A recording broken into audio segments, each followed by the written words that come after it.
Nazywam się Nneka Ugwu. Jestem w Nigerii. Poszłam tutaj 6 lat, bo mój mąż mieszka tutaj. Mieszkam w Gdańsku od 6 lat teraz. No, a ja pracowałam w Pelowskiego cukierni 4 lat. Teraz ja studiowałam, teraz jestem w szkole teraz. Dzisiaj ja będę zrobić dla was fufu. To jest nasza najważniejsza tradycja jedzenia. Bo robimy, musi być z ręka. Jak ja zrobię, będziemy jeść z ręka, bez łyżeczka albo to z ręka.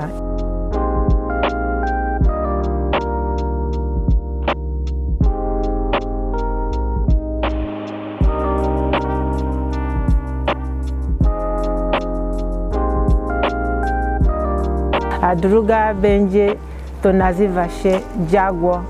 To będzie zrobić z ziemniaki, warzywa i tak dalej, i tak dalej. To będzie taki pieśń, bo znam nasza kuchnię.